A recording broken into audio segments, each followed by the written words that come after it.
convidá-los a que comigo abram as suas Bíblias na epístola que Paulo escreveu aos Efésios, capítulo 6 e versículo 10. Obrigada, pastor Bruno, pela oportunidade. Sempre uma honra, mas é uma grande responsabilidade falarmos a palavra do Senhor. O texto bíblico diz assim: No demais, irmãos meus, fortalecei-vos no Senhor e na força do seu poder. Revesti-vos de toda a armadura de Deus, para que possais estar firmes contra as astutas ciladas do diabo. Porque não temos que lutar contra carne e sangue, mas sim contra os principados, contra as potestades, contra os príncipes das trevas deste século, contra as hostes espirituais da maldade nos lugares celestiais. Portanto, tomai toda a armadura de Deus para que possais resistir no dia mau, e havendo feito tudo, ficar firmes. Estais, pois, firmes, tendo cingidos os vossos lombos com a verdade, e vestida a couraça da justiça, e calçados os pés na preparação do evangelho da paz, tomando sobretudo o escudo da fé, com a qual podereis apagar os dardos inflamados do maligno. Tomai também o capacete da salvação e a espada do Espírito, que é a palavra de Deus, orando em todo o tempo, com toda oração e súplica no Espírito, e vigiando nisso com toda perseverança e súplica por todos os santos. Amém. Antes de falar sobre um assunto que o Senhor colocou no meu coração, que é a armadura de Deus, nós precisamos conhecer onde esse texto está inserido. E a epístola aos Efésios, que também é chamada de epístola da prisão, juntamente com as epístolas de Filipenses, Colossenses e Filemon, e ela foi escrita entre os anos 60 e 62, quando Paulo estava preso em Roma, isso é, na sua primeira prisão. E a epístola aos Efésios, diferente de outras cartas, ela não foi escrita para tratar de um problema pontual. Ela foi escrita, irmãos, ela tem o seu teor, tem o propósito de fortalecer a fé e os alicerces espirituais. E nela são abordados alguns assuntos, e os estudiosos da Bíblia, inclusive o nosso manual de estudo também tem essa linha, divide a epístola em duas partes, e nós vamos observar que tem uma sinalização que indica que ela é de fato dividida em duas partes. Se vocês estiverem com a Bíblia aberta, ainda os irmãos observar, capítulo 1, como toda carta começa com uma saudação e o destinatário, né? Então Paulo se apresenta, então os versículos 1 e 2 é prefácio e saudação. Os versículos 3 a 22 vai falar da redenção do crente. Já no capítulo 2, o versículo 1 e 10, vai dizer que a salvação é pela graça. Então, o versículo 8 vai lá dizer que pela graça sois salvos, isso não vem de vós, é dom de Deus, que isso quer dizer a condição de crer, né? Não vem de nós mesmos. Nos versículos 11 a 22, nós temos gentios e judeus unidos por Deus mediante a cruz de Cristo.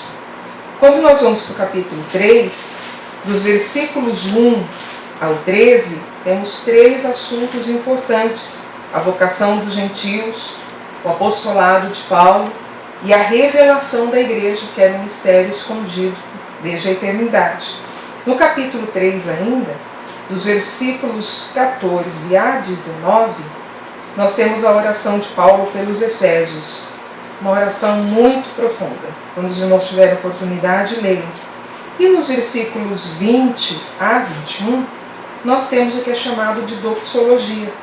Normalmente, no final das cartas, os irmãos vão observar que a ele a glória, a honra, e quando ele encerra essa primeira parte, ele vai dizer: a esse glória na igreja por Jesus Cristo, em todas as gerações, para todos sempre. Amém.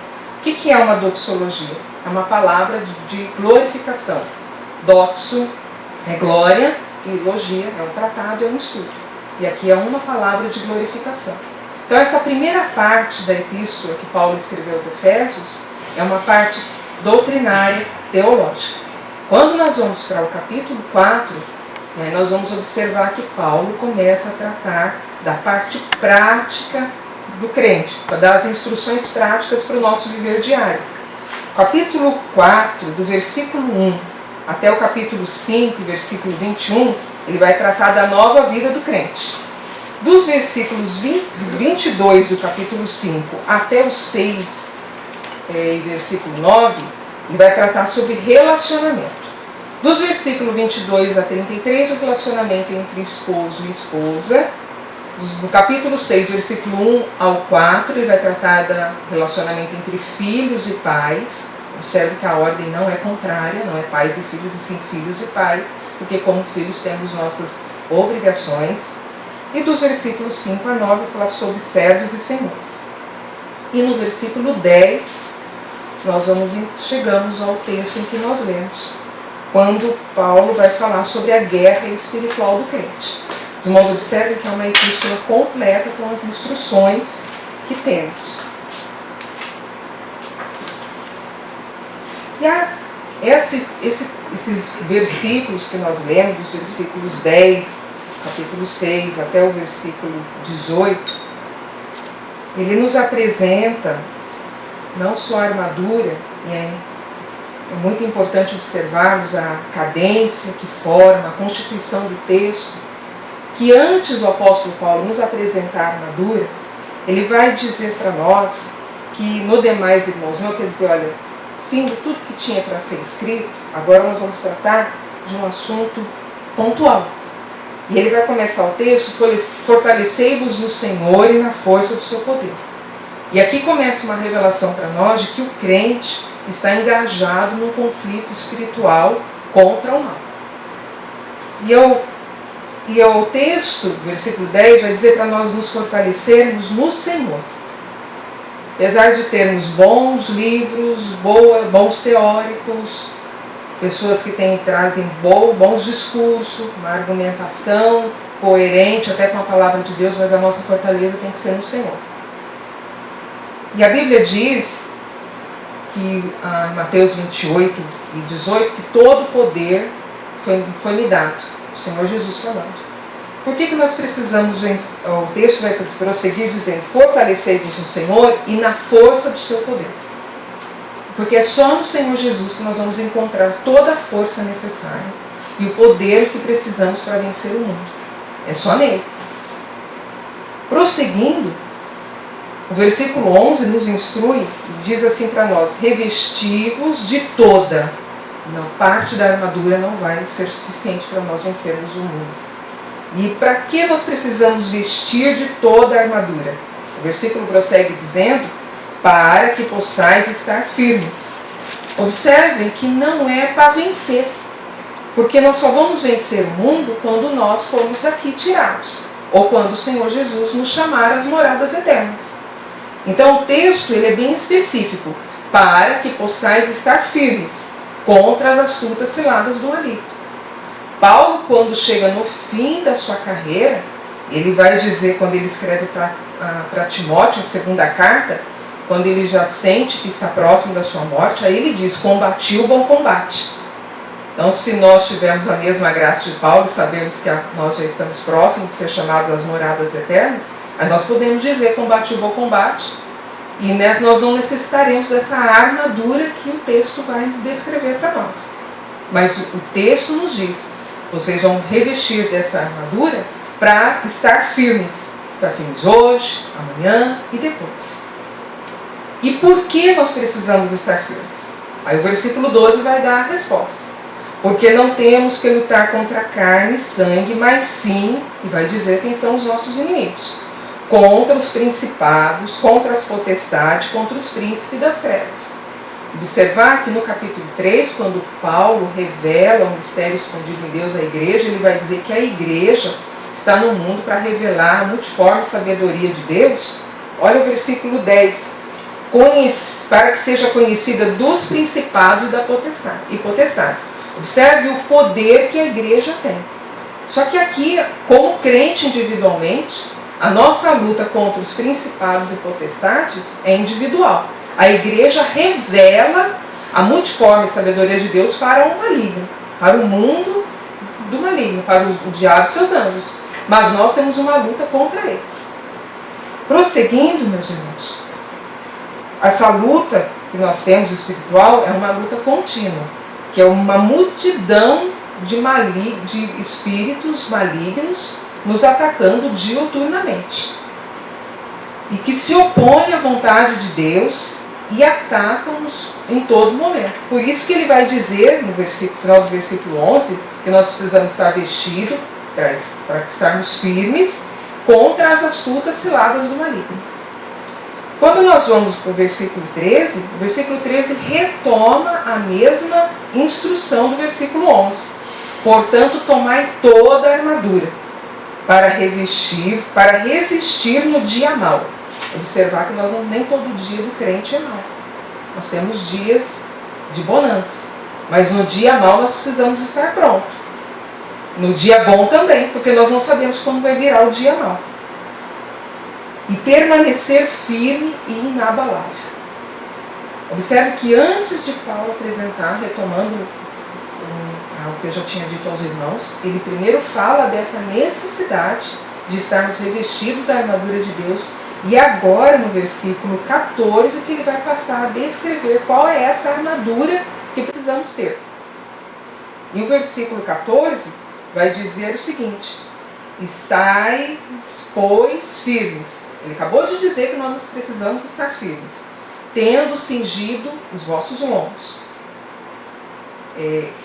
Se nós olharmos a descrição que Paulo vai fazer da armadura cristã, nós vamos ter a figura de um soldado à nossa frente, um soldado pronto para a batalha.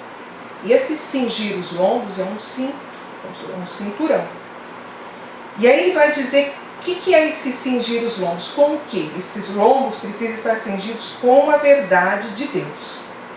E aí tem um ensino muito profundo, que nós precisamos ter uma coerência entre aquilo que nós professamos e aquilo que nós praticamos. Nós nesses últimos dias, em que muitos foram recolhidos, quantos crentes conversando com o morto na internet? Nós cremos que na palavra de Deus, que a Bíblia diz que não há ligação entre o que está na terra e o que está no céu, ou aquele que partiu. Não há ligação. E quantos crentes? Nós estamos cingidos com a verdade, mas nós fazemos coisas contrárias àquilo que dizemos crer. E aí quando nós enfrentamos o dia mau, e aí nós vamos verificando que a nossa fé está misturada com o misticismo. Então nós começamos a ter práticas paralelas àquilo que não é coerente com a palavra de Deus. E aí quando vem o dia mau nós temos dificuldade, porque nós não estamos cingidos com a verdade da palavra de Deus. Então precisamos estar atentos a isso. E o versículo 14 ainda prossegue e diz assim: e vestida a couraça da justiça. A couraça é como se fosse um colete. E essa justiça não são as nossas justiças, porque a Bíblia diz que as nossas justiças são como trapos de imundícia. Então essa justiça se diz a justificação da fé em Cristo Jesus. Vamos ler Romanos 3:21.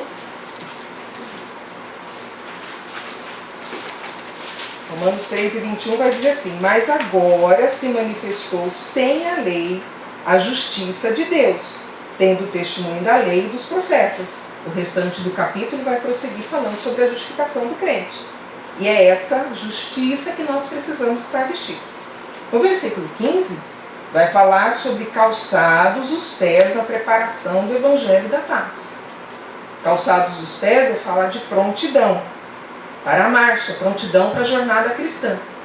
E os irmãos, o texto ele é tão rico que ele vai dizer calçados os pés na preparação do Evangelho da Paz, que é um evangelho que contrapõe contra um mundo de guerra que nós vivemos. Por que nós temos uma forma diferente de enfrentarmos a dificuldade? Porque nós temos a convicção de que o Senhor, nós sendo um vaso de barro, o Senhor, essa salvação que foi operada em nós, o Senhor Jesus mora em nós. Então nós temos um outro olhar para a dificuldade. Olha o milagre da salvação, como que opera. Por isso que nós cantamos em sepultamento, cantamos quando estamos tristes, cantamos quando estamos alegres. Mas é o Evangelho da Paz que se contrapõe a esse mundo tão conturbado que nós vivemos. O versículo 16 Vai falar que nós precisamos ter também, tomando sobretudo o escudo da fé, para apagar as setas inflamadas do maligno. O escudo é uma parte da armadura que defende o coração, protege o coração e o corpo. Aí vem à memória aqueles soldados romanos lutando, não é? Daí ele está com aquele escudo se protegendo. E nós precisamos ter essa proteção. O versículo 17 vai falar do capacete da salvação, que é a proteção da nossa mente contra o nosso intelecto. Nós vivemos hoje, pela velocidade que as informações nos chegam, então hoje o impacto é maior. Quantas coisas têm sido sorrateiramente, principalmente na parte de texto, propagandas, sorrateiramente preparada para nos convencer contra a palavra de Deus. Dentro do mundo acadêmico há uma área chamada análise do discurso, e essa área ela defende o seguinte posicionamento: que o poder não está em quem escreveu, está em quem profere o texto. Isso significa que quando a Bíblia diz, vocês vão se lembrar disso quando houve uma discussão no nosso Congresso Nacional, falando sobre a correção da criança, infelizmente um dos nossos políticos, não preparado habilmente, foi vencido por uma apresentadora que se moveu contra a correção da criança, como a Bíblia diz que é a correção com a vara. E essa conduta, ela está harmoniosamente com essa relação de que a análise do discurso defende. Isso significa que a Bíblia não tem poder de autoridade para essas pessoas. Então, se eu chegar aqui e disser uma outra coisa, que a minha palavra é o que tem poder, e não aquilo que está escrito. Então, os irmãos observem que esse tipo de análise, ele começa falando de textos acadêmicos, mas, na verdade, ele prossegue para todos os textos, incluindo as Sagradas Escrituras. Por isso, precisamos estar muito atentos com aquilo que nós lemos, que a Bíblia diz que é para examinar as profecias e não o profeta. Então, eu posso ter uma boa conduta, mas se eu estiver falando coisa errada, eu preciso ser repreendido. Então, precisamos olhar o que a palavra de Deus diz. Então, por isso que o capacete da salvação é uma proteção contra a nossa mente, nosso intelecto. Por isso que muitos são vencidos, têm um encontro genuíno de salvação e no percurso da jornada cristã são vencidos por outros posicionamentos teóricos. Porque deixa de ler a Bíblia. A Bíblia diz que a fé vem pelo ouvir, e ouvir o quê? A palavra de Deus. Só que se a palavra de Deus estiver fechada para o nosso coração, para a nossa mente, para os nossos ouvidos, nós não vamos ter essa proteção.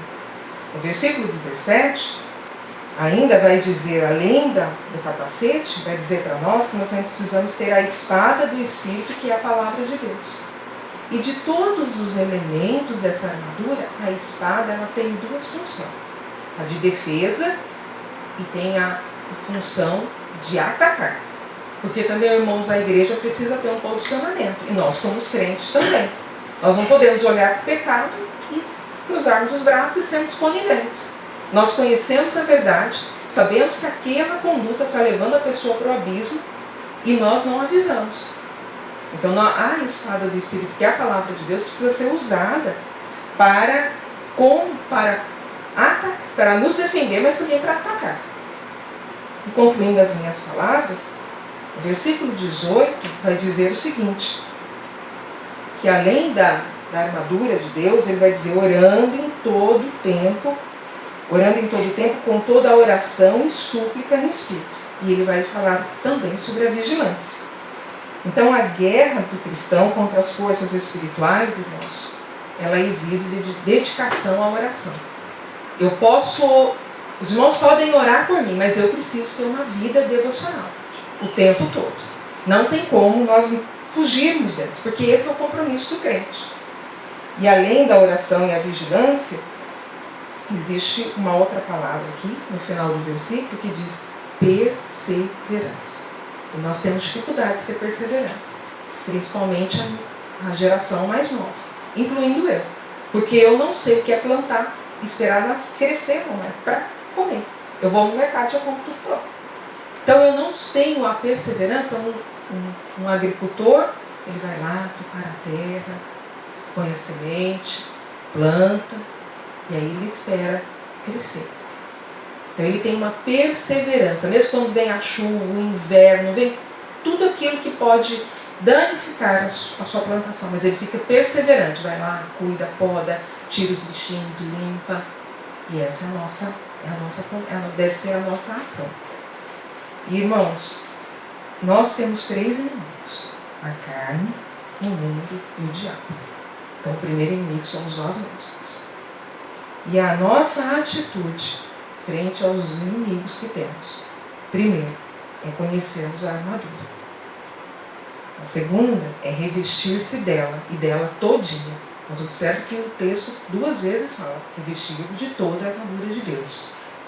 E nós precisamos usá-la, porque nós conhecemos a palavra de Deus, e de nós será requerido mais do que daqueles que não conhecem. Então estejamos firmes, revestidos dessa armadura, para que tanto nos dias bons como nos dias maus nós possamos vencer as hostes do maligno, que nos atacam todos os dias, em momentos diferentes e de formas diferentes. Mas nós, firmados no Senhor e na palavra dele, nós seremos vencedores. Agradeço a oportunidade. Amém.